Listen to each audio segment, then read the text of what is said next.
जय श्री राम मित्रों। आज आप लोगों के समक्ष एक कहानी प्रस्तुत करने जा रहा हूँ, जो कि ईश्वर के प्रति उसकी आस्था के ऊपर कहानी है। एक पुरानी सी इमारत में वैद्य जी का मकान था।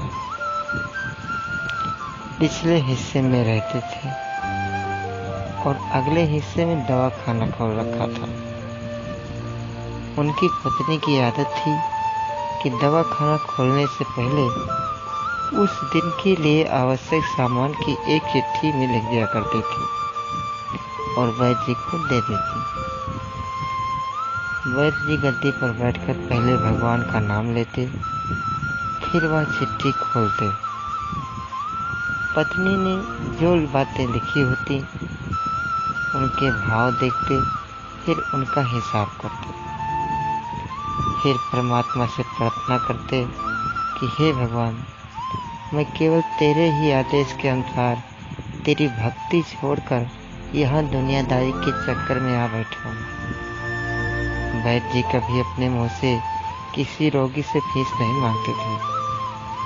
कोई देता था, कोई नहीं देता था, किंतु एक बात निश्चित थी कि ज्यों ही उस दिन के आवश्यक सामान खरीदने योग्य पैसे पूरे हो जाते थे, उसके बाद वह किसी से भी दवा के पैसे नहीं लेते थे, चाहे रोगी कितना ही धनवान क्यों ना हो। एक दिन वैद्य जी ने दवाखाना खोला। गद्दी पर बैठकर परमात्मा का ध्यान करके पैसे का हिसाब लगाने के लिए आवश्यक सामान वाली चिट्ठी खोली तो वह चिट्ठी को एक टक देखते ही रह गए। एक बार तो उनका मन भटक गया। उन्हें अपनी आंखों के सामने तारे चमकते हुए नजर आए, किंतु जल्द ही वो अपने मन को शांत किया। उन्होंने चिट्ठी में देखा, पर्ची में देखा कि आटे दाल चावल आदि के बाद पत्नी ने लिखा था बेटी का विवाह 30 तारीख को है, उसके दहेज का सामान। कुछ देर सोचते रहे, फिर बाकी चीजों की कीमत लिखने के बाद दहेज के सामने लिखा यह काम परमात्मा का है, परमात्मा जाने। एक दो रोगी आए थे, उन्हें वैद्य जी दवाई दे रहे थे। इसी दौरान एक बड़ी सी कार उनके दवाखाने के सामने आकर रुकी। वैद्य जी ने कोई खास तवज्जो नहीं दी, क्योंकि कई कार वाले उनके पास आते रहते थे। दोनों मरीज दवाई लेकर चले गए। वह सूट बूट वाले साहब कार से बाहर निकले और नमस्ते करके बेंच पर बैठ गए। वैद्य जी ने कहा कि अगर आपको अपने लिए दवा लेनी है तो इधर स्टूल पर आ जाएं, ताकि मैं आपकी नाड़ी देख लूं, और अगर किसी रोगी की दवाई लेना है तो बीमारी की स्थिति का वर्णन कीजिए कि क्या दिक्कत है, उसे क्या प्रॉब्लम। वह साहब कहने लगे, वैद्य जी आपने मुझे पहचाना नहीं। मेरा नाम कृष्ण लाल है, लेकिन आप मुझे पहचान नहीं कैसे सकते हैं, क्योंकि मैं 15-16 साल बाद आपके दवाखाने पर आया हूँ। आपकी पिछली मुलाकात का हाल सुनाता हूँ, फिर आपको सारी बातें याद आ जाएंगी। जब मैं पहली बार यहाँ आया था तो मैं खुद नहीं आया था, अभी तो ईश्वर मुझे आपके पास ले आया था, क्योंकि ईश्वर ने मुझ पर कृपा की थी और वह मेरा घर आबाद करना चाहता था। हुआ इस तरह था कि मैं कार से अपने पिता के घर जा रहा था। बिल्कुल आपके दवाखाने के सामने हमारी कार पंचर हो गई। ड्राइवर कार का पहिया उतारकर पंचर लगवाने चला गया। आपने देखा कि गर्मी में मैं कार के पास खड़ा था तो आप मेरे पास आए और दवाखाने की ओर इशारा किया और कहा कि इधर आकर कुर्सी पर बैठ जाएं। अंधा क्या चाहे, दो आंखें ही चाहता है, और मैं कुर्सी पर आकर बैठ गया। ड्राइवर ने कुछ ज्यादा ही देर लगा दी थी। एक छोटी सी बच्ची भी यहाँ आपकी मेज के पास खड़ी थी और बार बार कह रही थी कि चलो ना बाबा, मुझे भूख लगी है। आप उससे कह रहे थे कि बेटी थोड़ा धीरज धरो, चलते हैं। मैं यह सोच कर इतनी देर से आपके पास बैठा था और मेरे ही कारण आप खाना खाने भी नहीं जा रहे हैं। मुझे कोई दवाई खरीद लेनी चाहिए ताकि आप मेरे बैठने का भार महसूस न करें। मैंने कहा, वैद्य जी, मैं पिछले 5-7 साल से इंग्लैंड में रहकर कारोबार करता हूँ। इंग्लैंड जाने से पहले मेरी शादी हो गई थी, लेकिन अब तक बच्चे के सुख से वंचित हूँ। यहाँ भी इलाज कराया और वहाँ इंग्लैंड में भी, लेकिन किस्मत ने निराशा के सिवा और कुछ नहीं दिया। तब आपने कहा था, मेरे भाई, भगवान से निराश न हो। याद रखो कि उसके कोष में किसी चीज की कोई कमी नहीं है। धन दौलत औलाद, सुख दुख, जीवन मृत्यु, सब कुछ ईश्वर के हाथ में है।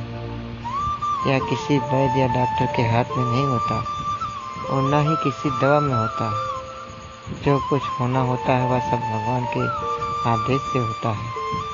औलाद देनी है तो उससे ही देनी है। मुझे याद है आप बातें करते जा रहे थे और साथ साथ पुड़िया भी बनाते जा रहे थे। सभी दवाएं आपने 2 भागों में विभाजित कर दिया, अलग अलग लिफाफों में डाली और फिर मुझसे पूछकर आपने एक लिफाफे पर मेरा और दूसरे पर मेरी पत्नी का नाम लिखकर दवा उपयोग करने का तरीका बताया था। मैंने तब बेदर्दी से वह दवाई ले ली, क्योंकि मैं सिर्फ कुछ पैसे आपको देना चाहता था। लेकिन जब दवा लेने के बाद मैंने पैसे पूछे तो आपने कहा था, बस ठीक है। मैंने जोर डाला तो आपने कहा कि आज का खाता बंद हो चुका है। मैं कहा, मुझे आपसे बात समझ नहीं आई। इसी दौरान वहाँ एक और आदमी आया। उसने हमारी चर्चा सुनकर मुझे बताया कि खाता बंद होने का मतलब यह है कि आज के घरेलू खर्च के लिए जितनी राशि वैद्य जी ने भगवान से मांगी थी वह ईश्वर ने उन्हें दे दी है। अधिक पैसे वे नहीं ले सकते। मैं कुछ हैरान हुआ और कुछ दिल में लज्जित भी कि मेरे विचार कितने निम्न हैं और यह सरल चित्त वैद्य कितना महान है। मैंने जब घर जाकर पत्नी को औषधि दिखाई और सारी बात बताई तो उसके मुंह से निकला, वो इंसान नहीं, कोई देवता है और उसकी दी हुई दवा ही हमारे मन की मुराद पूरी करने का कारण बनेगी। आज मेरे घर में 2 फूल खुले हैं। हम दोनों पत्नी हर समय आपके लिए प्रार्थना करते रहते हैं। इतने साल तक कारोबार ने फुर्सत ही नहीं दी कि स्वयं आकर आपसे धन्यवाद के 2 शब्द ही कह जाता। इतने वर्षों बाद आज भारत आया हूँ और कार केवल यहाँ आके हीरो की है। वैद्य जी, हमारा सारा परिवार इंग्लैंड में सेटल हो चुका है। केवल मेरी एक विधवा बहन अपनी बेटी के साथ भारत में रहती है। हमारी भांजी की शादी इसी महीने की 21 तारीख को होनी है। न जाने क्यों जब मैं अपनी भांजी के लिए कोई सामान खरीदता था तो मेरी आंखों के सामने आपकी वही छोटी सी बेटी भी आ जाती और हर सामान मैं दोहरा खरीद लेता था। मैं आपके विचारों को जानता था कि संभवतः आप वह सामान न लें, किंतु मुझे लगता था कि मेरी अपनी सगी भांजी के साथ जो चेहरा मुझे बार बार दिख रहा है वह भी मेरी भांजी ही है। मुझे लगता है कि ईश्वर ने इस भांजी के विवाह में भी मुझे जिम्मेदारी दी है। वैद्य जी की आंखें आश्चर्य से खुली की खुली रह गईं और बहुत धीमी आवाज में बोले, किशन लाल जी, आप जो कुछ कह रहे हैं मुझे समझ नहीं आ रहा कि ईश्वर की यह क्या माया है। आप मेरी श्रीमती के हाथ की लिखी हुई चिट्ठी देखिए। और वैद्य जी ने चिट्ठी खोलकर कृष्णलाल जी को पकड़ा दी। वहां उपस्थित सभी यह देखकर हैरान रह गए दहेज का सामान के सामने लिखा हुआ था, यह काम परमात्मा का है, परमात्मा जाने। कांपती सी आवाज में वैद्य जी बोले, किशनलाल जी विश्वास कीजिए, आज तक कभी ऐसा नहीं हुआ कि पत्नी ने चिट्ठी पर आवश्यकता लिखी हो और भगवान ने उसी दिन उसकी व्यवस्था न कर दी हो। आपकी बातें सुनकर तो लगता है कि भगवान को पता होता है कि किस दिन मेरी पत्नी क्या लिखने वाली है, अन्यथा आपसे इतने दिन पहले ही सामान खरीदना आरंभ न करवा दिया होता। परमात्मा ने, वाह भगवान वाह, तू महान है, तू दयावान है। मैं हैरान हूँ कि वह कैसे अपने रंग दिखाता है। वैद्य जी ने आगे कहा, एक ही पाठ पढ़ा है,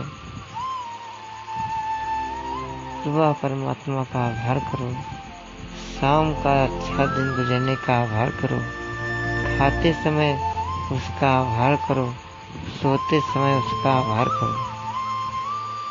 ऐसे ही आध्यात्मिक अच्छी अच्छी कहानियाँ सुनने के लिए हमारे YouTube चैनल गोंडा इंडिया के तिवारी को सब्सक्राइब करें। और अब कैसा लगा ये कहानी कमेंट में अवश्य लिखें, और अगर अच्छा लगा तो इसे शेयर अवश्य करें। धन्यवाद। जय श्री राम, जय श्री राधे। ओम नमो नारायण।